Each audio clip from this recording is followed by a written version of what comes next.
Hola estudiantes, este video es el primero de una pequeña serie de problemas de dinámica vistos desde un sistema inercial. Pero antes, repasemos algunas nociones de geometría que vimos en la unidad de nivelación y añadamos unos detalles para poder descomponer los vectores correctamente.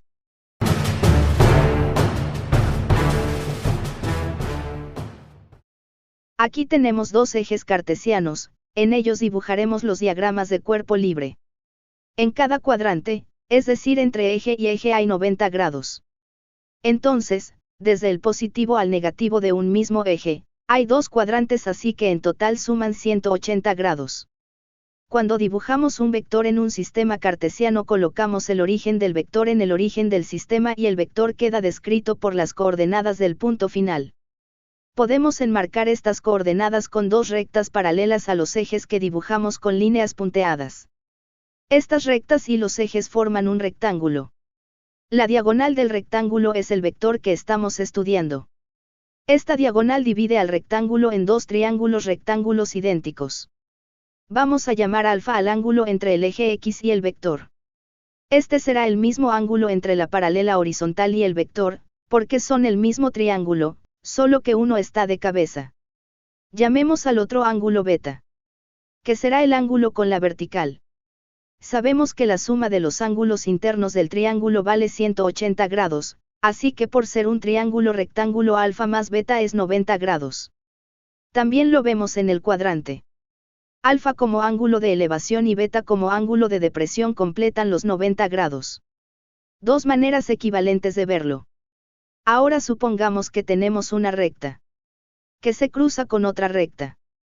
En este punto, que vamos a llamar vértice. Entre estas dos rectas podemos marcar una serie de ángulos. 4 ángulos, de hecho. Llamemos a este ángulo Z. Acontece que este ángulo es exactamente igual a Z. Es un aspecto geométrico muy útil, que los ángulos opuestos por un vértice son iguales. Naturalmente, los dos ángulos restantes, son iguales. Llamémoslos φ. En una configuración como esta, basta conocer un ángulo para deducir los demás. Fíjense que z más φ es 360 grados porque completamos una vuelta. En resumidas cuentas, 2z más 2φ es 360 grados. Con conocer z o φ, pueden despejar al faltante. Poderoso. Esto nos puede ayudar aquí también. Tenemos dos rectas paralelas. Cortamos a ambas con otra recta. Siguiendo la lógica de arriba, aquí tenemos un vértice también. Ya sabemos que todos los ángulos que se oponen por un vértice son iguales así que. Ahora bien, como las dos rectas grises son paralelas, todo lo que aplica para una, lo hace también para la otra, entonces en la recta de abajo se verán exactamente los mismos ángulos.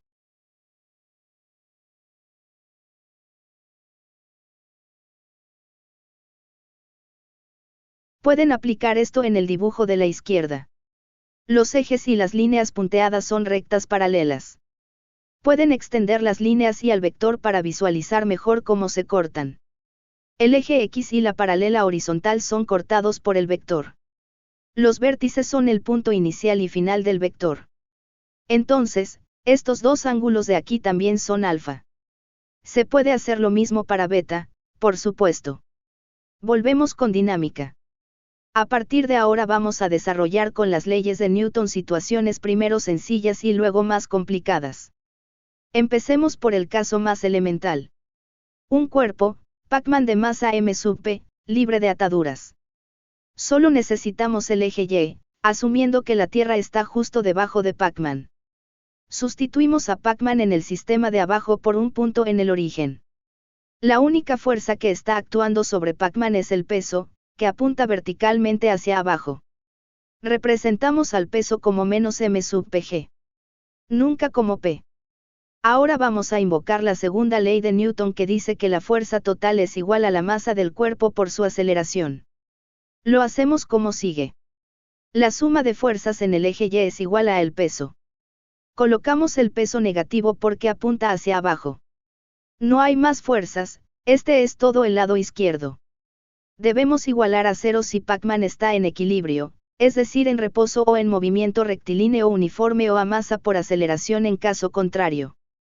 Pac-Man no está apoyado a ninguna superficie ni agarrándose de nada, está en caída libre, descartamos el equilibrio y escribimos lo que sigue.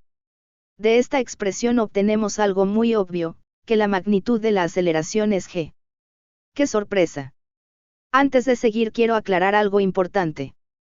Si evaluamos esta expresión nos dice que la aceleración de Pac-Man es 10 metros por segundo al cuadrado, positivo. Pero sabemos que la gravedad va hacia abajo, ¿qué onda con ese positivo? En estos problemas, se colocan los signos con la mano en las expresiones porque todas las cantidades son módulos. Realmente A es el módulo de la aceleración. Veamos la siguiente situación, tenemos una lámpara de masa m sub L colgando del techo. No hay viento ni nadie zarandeando la lámpara. La conclusión lógica es que está en equilibrio. Vamos a construir el diagrama. Solo necesitamos el eje Y. Lo dibujamos en limpio abajo. Sustituimos a la lámpara por un punto en el origen. Dibujamos el peso de la lámpara, como siempre hacia abajo. Esta vez, hay una fuerza más, la tensión de la cuerda que sostiene a la lámpara. Vamos a llamarla T apunta hacia arriba a lo largo de la cuerda, alejándose de la lámpara. En este caso la suma de fuerzas en Y será igual a la tensión menos el peso. La tensión es positiva porque apunta hacia arriba y el peso es negativo porque apunta hacia abajo. Como la lámpara está en reposo, igualamos esta suma a cero. Lógicamente, en esta situación la tensión y el peso de la lámpara tienen la misma magnitud. Eso la mantiene en equilibrio. Si una fuerza fuese mayor que otra, habría movimiento inevitablemente. Ahora vamos a subir la apuesta. Tenemos dos masas y por fin un enunciado. Una bola de Navidad de masa m sub 1 igual a 0,1 kilogramos cuelga de un hilo inextensible amarrado al techo. La bola de Navidad de masa m sub 2 igual a 0,08 kilogramos cuelga de otro hilo que pende de la bola anterior. Una persona sin oficio aplica una fuerza F igual a 2 newtons sobre la de abajo. El sistema está en equilibrio. Halle todas las tensiones. Al decir tensiones en plural implica que hay más de una. Esto es así porque hay dos trozos de cuerda. La cuerda que conecta a uno con el techo y la que conecta a uno con dos. En este problema a veces se tiene la idea errónea de que es una sola cuerda que pasa a través de uno cuando no es así. Hagamos un diagrama para cada bola de Navidad. Empecemos por la primera. No es de sorprender que solo necesitemos al eje Y. Como siempre replicamos el eje en limpio y colocamos una masa puntual en el origen. El peso de 1 hacia abajo. Vamos a llamar a la tensión que ejerce la cuerda que une a m sub 1 al techo T sub 1. Esta apunta hacia arriba, paralela a la cuerda alejándose de la bola 1. Y a la tensión que ejerce la cuerda que une a m sub 1 con m sub 2 le toca ser T sub 2. Esta apunta hacia abajo, paralela a la cuerda alejándose de la bola 1. La suma de fuerza será T sub 1 menos el peso menos T sub 2, siguiendo el convenio de que las que apuntan hacia arriba son positivas y hacia abajo son negativas. Para la otra masa hacemos un diagrama aparte. Colocamos el peso de la segunda. La tensión de la cuerda que las une, T sub 2 en este caso va hacia arriba. Recuerden que las cuerdas son ideales, así que la magnitud de la tensión en cualquier parte vale lo mismo. Solo la magnitud, no la dirección. Por último, la fuerza F de quien ala el adorno hacia abajo. Vean que a pesar de que esta fuerza afecta a ambas solo aparece en el diagrama de la segunda porque está aplicada en la segunda. La suma de fuerzas en Y en este caso es T sub 2 menos el peso menos la fuerza. Como el sistema está en equilibrio, ambas sumas son iguales a 0. Observando las ecuaciones es lógico que debemos hallar primero T sub 2. Despejamos la tensión T sub 2 de la segunda ecuación. Sustituimos. Obtenemos esto. Nos falta T sub 1. Volvamos a la primera ecuación. Despejamos T sub 1. Sustituimos los datos y la respuesta obtenida en el paso anterior. Y obtenemos esto. Lógicamente, la cuerda de arriba debe ejercer más tensión porque carga con todo lo que está debajo de ella, incluida la fuerza ejercida por el ocioso.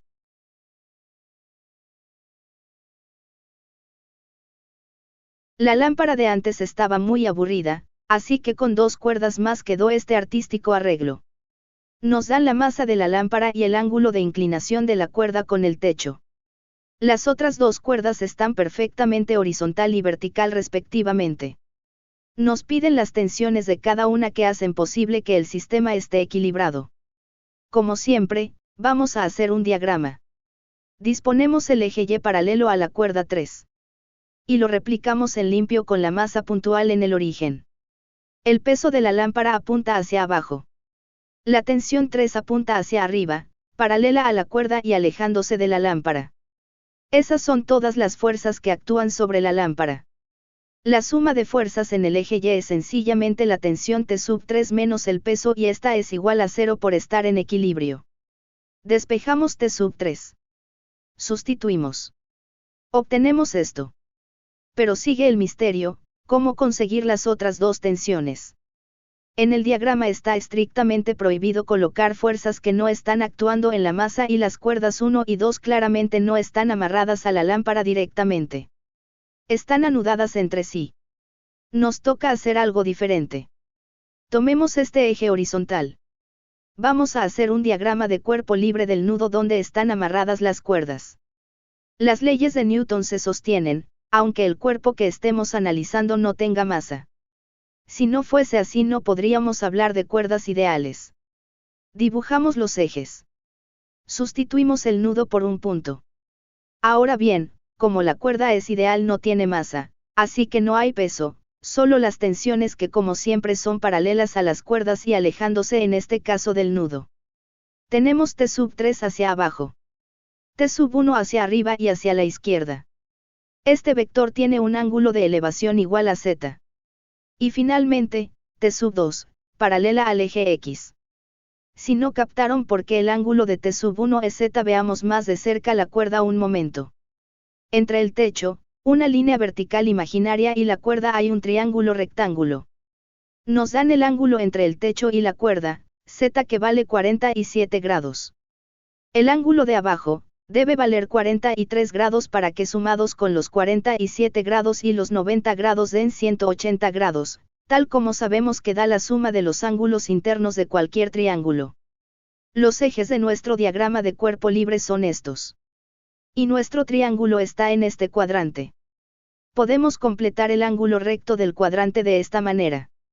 Equivalentemente, el techo y el eje X son paralelas que corta la cuerda. Los ángulos que haga la cuerda con el techo son los mismos que hace con el eje X. Dibujando los vértices, es decir, los puntos donde se corta, pueden replicar los ángulos. También pueden verlo como 2 triángulos rectángulos idénticos, uno sobre el otro. Tienen la libertad de seleccionar el método que se les haga más intuitivo. Sigamos con la suma de fuerzas. Nos toca hacer una para cada eje. Para la suma de fuerzas en X tomamos la componente X de T1, que es negativa, porque apunta hacia la izquierda y la expresamos como menos T1 por el coseno de Z dado que la componente X es el cateto adyacente de Z. A esto le sumamos T2 tal cual, dado que es un vector totalmente horizontal que apunta hacia la derecha. Luego, en Y tenemos la componente vertical de T1 que es positiva porque apunta hacia arriba y va con el seno de Z ya que la componente Y de T1 es el cateto opuesto de Z. A esto le restamos T3 que va hacia abajo. Igualamos todo a 0, porque está en equilibrio. Como hallamos antes T3 empezamos despejando T1 de la segunda ecuación. Pasamos dividiendo. Sustituimos el resultado anterior. Obtenemos esto. Ahora podemos hallar T2 de la primera. Pasamos sumando. Sustituimos el resultado anterior. Obtenemos esto y con esto obtuvimos todas las tensiones que nos pedían. En la siguiente parte, veremos problemas con cuerdas pero sin equilibrio. Por lo pronto, un merecido descanso.